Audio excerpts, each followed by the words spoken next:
Hello and welcome to Straight Talk. I'm Melinda Nusofora. It's a relationship fraught with historical disagreements stretching back more than a century. Turkey and Greece, two neighbours whose mutual antagonism has hampered a potentially lucrative partnership. But the past couple of years have seen leaders from both countries set aside that mutual distrust to make way for more practical ties.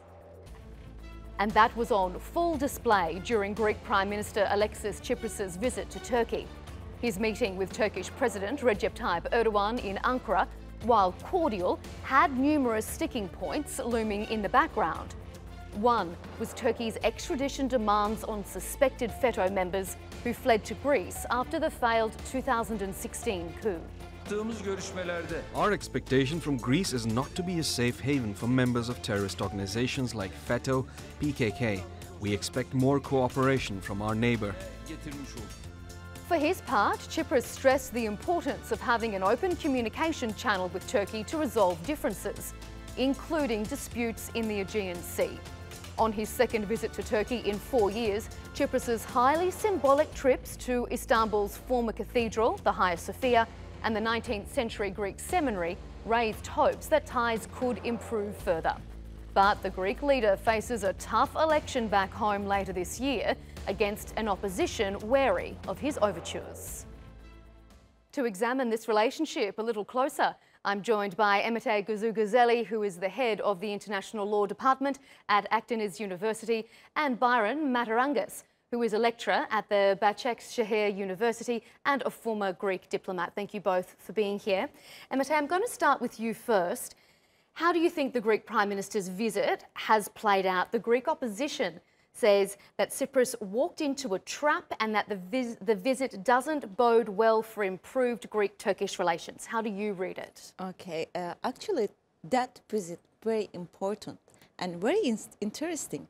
When we look at the press conference, we saw that the very optimistic message. And in that case, we can evaluate this meeting and the press conference in two ways.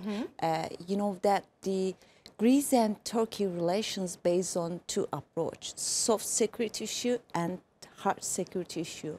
And in this conference, we saw that the soft security issue was in the primary factor for both sides, which they mentioned generally, the economic relations, the development of their mutual relationship, and which at the end we saw that they stressed to the world they are keeping to touch on their problems by the way of the diplomatic channels.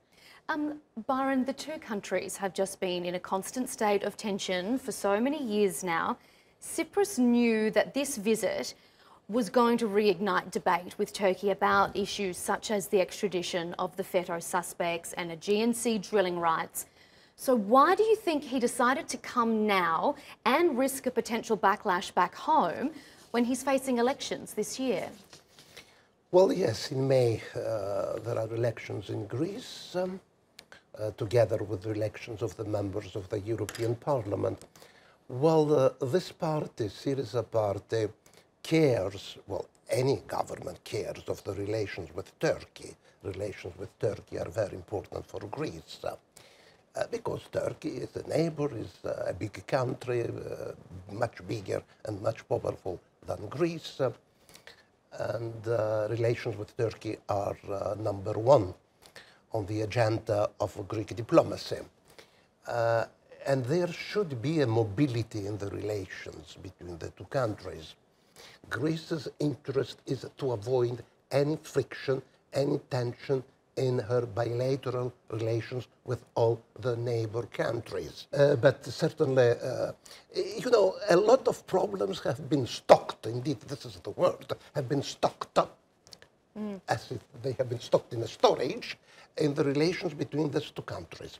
Since decades, since many decades, some of the problems, I would say most of these problems should have been solved, and they could have been solved by now. They have not been solved, and they are stocked in a refrigerator. They have been frozen. One of those issues is the Aegean Sea tensions. And Mete, I want to ask that question to you. Both leaders came out after these meetings and said, yes, we've agreed to decrease tensions in the Aegean Sea, but we haven't seen anything substantial. There was no sort of document that they've signed to outline how this is going to happen. Do you think any progress has been made after this visit?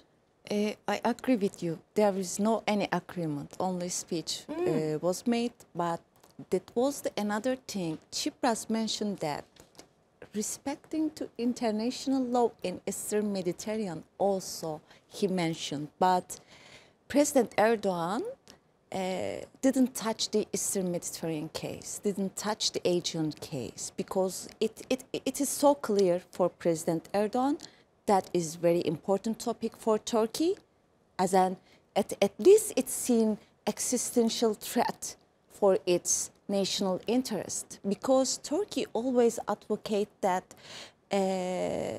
solving the issue with negotiation in the context of equity, in the context of equitable solution. So that is very important.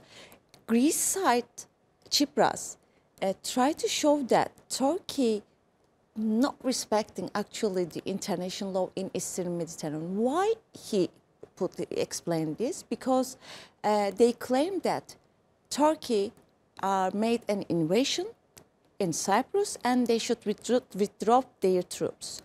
But in fact, it's not reflects the reality. We should check the history.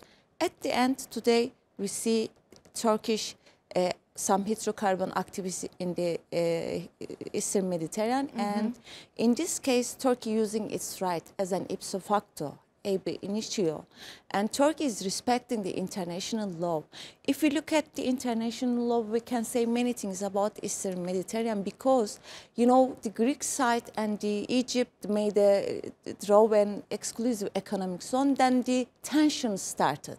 Why? Because the Turkish continental shelf, the western part of this area, is falling area beyond.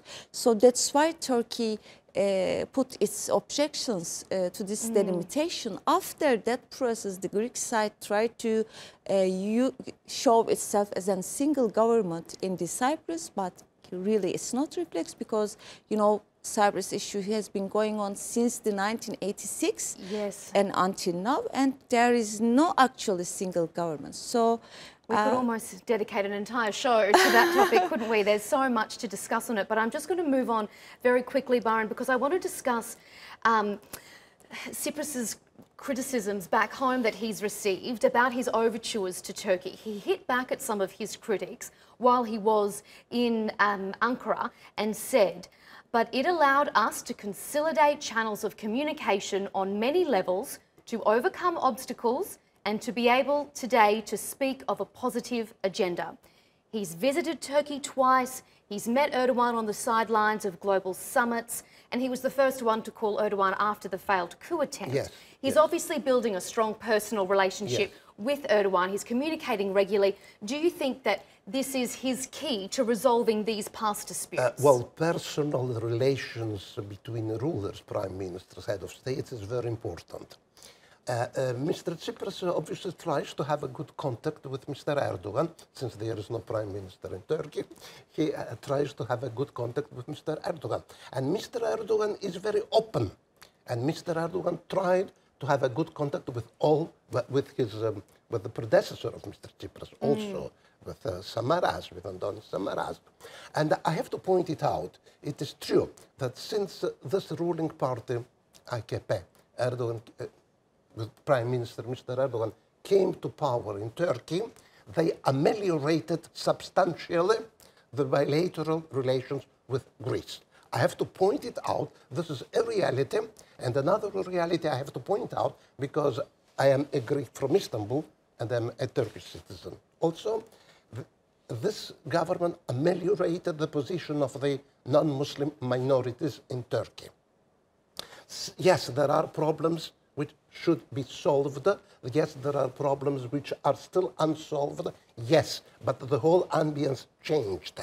Changed in in favor for the good of the non-Muslim minorities in Turkey, who all of them are Turkish citizens, and this government and personally Mr. Erdogan has put his personal seal on the improvement policy of the relations with Greece. It's going to be interesting then to see how he deals with the future leader of Greece once we know who that is after the elections. It will be very interesting to see how this relationship plays out. Thank you both very much for joining us on Straight Talk. Thank you very much. Barely more than a decade old, the Balkan nation of Kosovo has had to come to grips with a troubling reality at home. For years, Kosovo had Europe's highest number per capita of Daesh fighters going to Syria. And although that threat has waned since the large-scale crackdown several years ago, authorities have warned that the risk of extremism remains high. Turkey, through a series of aid efforts, is hoping to prevent Kosovo from sliding back. Omer Kablan explains.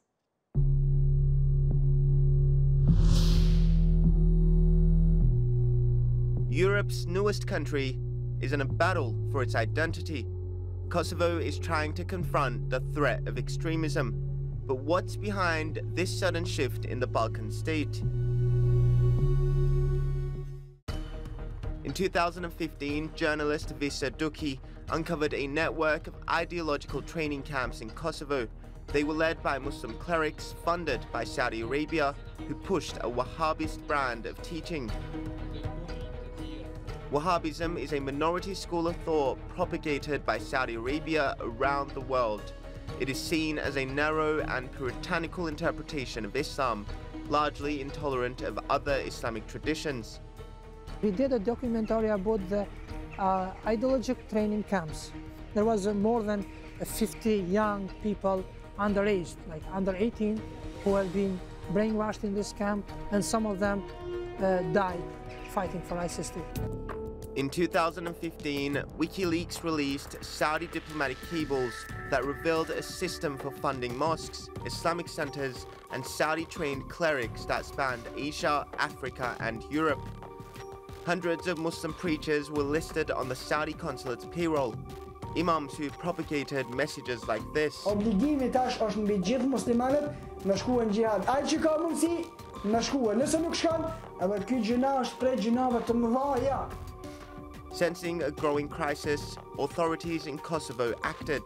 In 2014, police charged 67 people, arrested 14 imams, and shut down 19 organizations, mainly linked to Saudi funding, for acting against the constitution, inciting hatred, and recruiting for terrorism. Among those arrested was Ekrem Avdiu, an imam in Kosovo's northern city of Mitrovica.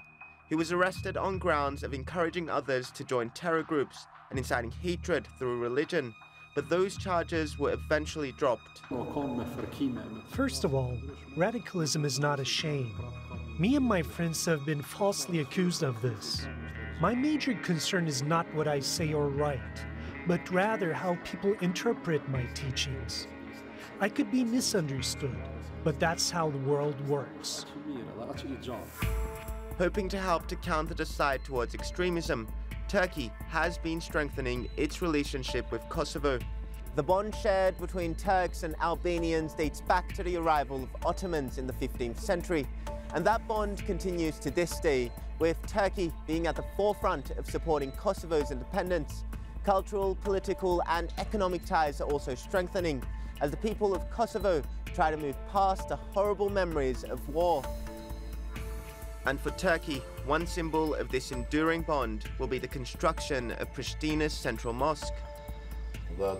Turkey has been continually supportive, not only in helping building mosques after the war, but in terms of providing aid and healthcare. But the new Pristina mosque has also drawn some controversy over its Ottoman design. So if we are doing the building that has been built 500 years ago in Turkey, what we are doing, we are just, we cannot go against the time, you know. Today is 21st century and we should understand that we should build in the line with the spirit of the time. but those concerns don't fit with Turkey's stated policy, which Turkish President Recep Tayyip Erdogan laid out during his 2011 visit to Kosovo. Bağımsızlık öncesinde olduğu gibi inşallah bağımsızlık sonrasında da Kosova'nın imarına, inşasına, huzur ve barışına azami derecede katkıda bulunmaya devam edeceğiz. Turkey has been leading the support for Kosovo's newfound statehood. And over the last decade, the country has been one of its largest aid donors. The Turkish aid group TİKA is supporting more than 400 projects in Kosovo, covering agriculture, health and education. And Turkey's goal is to help rebuild the country while avoiding a slide towards extremism that has hampered many post-conflict countries. Ömer Kablan, Straight Talk.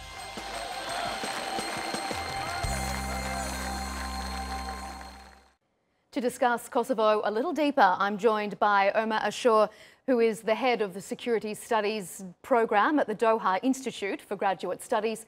And joining us from London is Klaus Jurgens, who is a contributor at the Next24 news website. Ömer, I'm going to start with you. Why did Kosovo find itself such a susceptible breeding ground for extremists? Well, there are several reasons for that.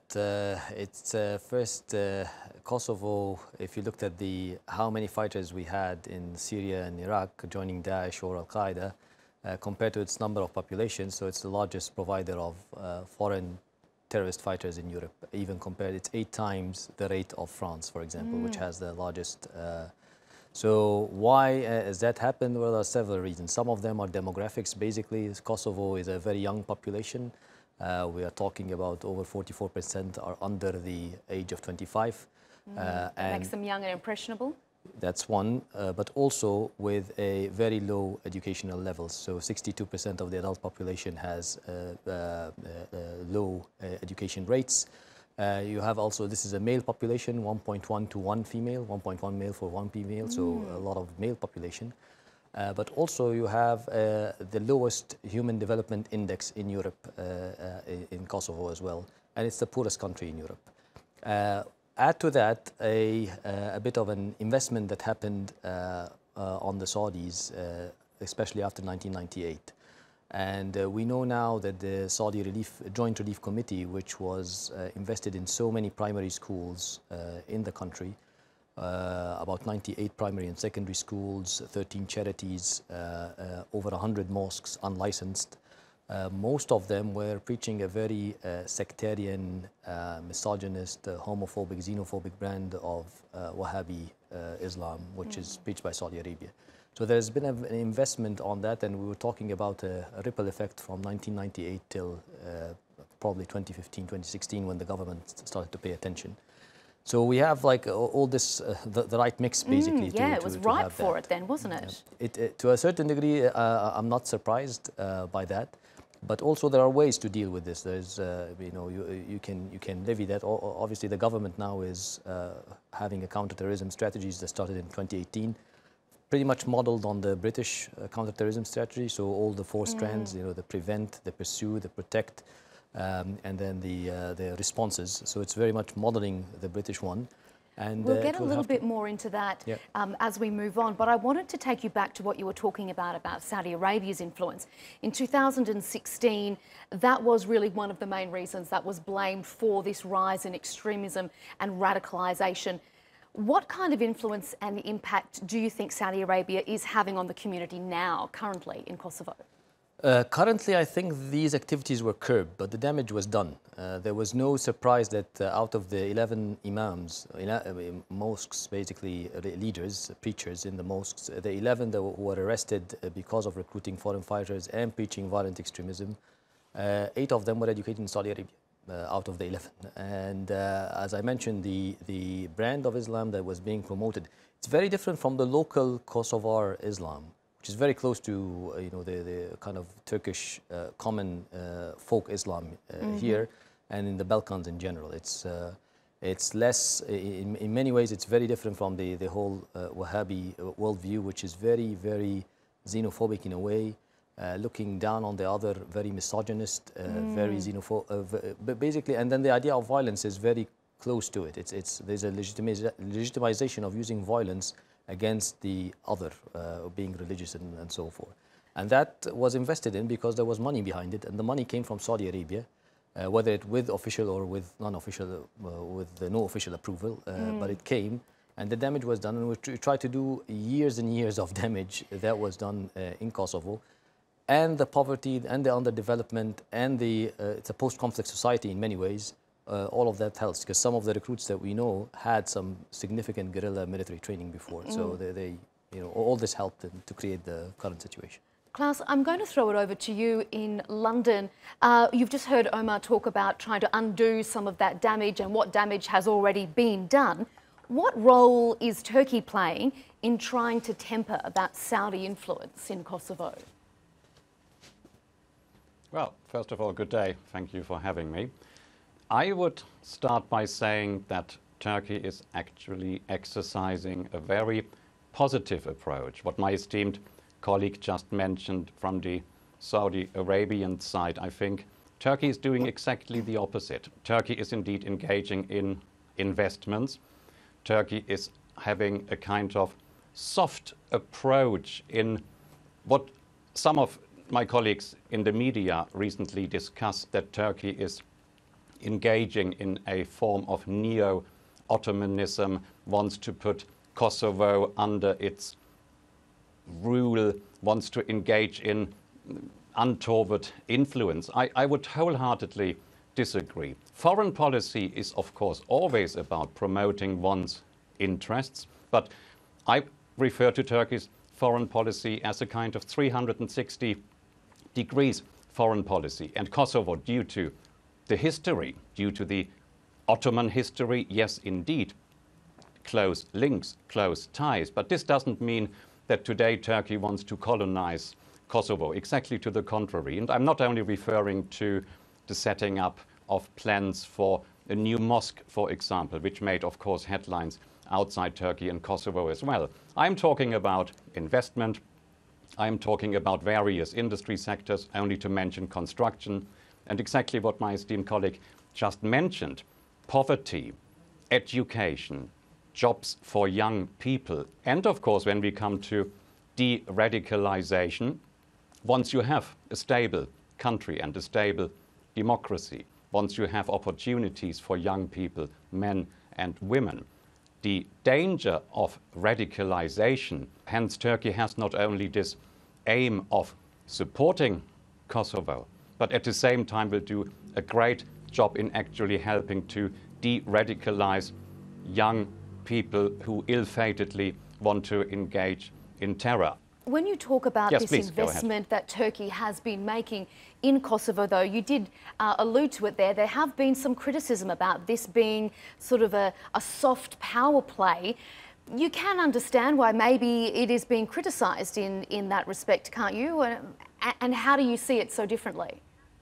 Well, I'm not seeing it differently because I'm definitely a friend of modern Turkey, and this is not about my viewpoints, but this is about analyzing Kosovo and Turkey. I think it depends from which angle you look at it. What annoyed me a little bit, if I may use this non-diplomatic term, but of course I studied developments before coming here and follow developments almost for the 10 years since the independence of Kosovo, and Turkey was one of the first countries to recognize it. By the way, the United Kingdom did so too.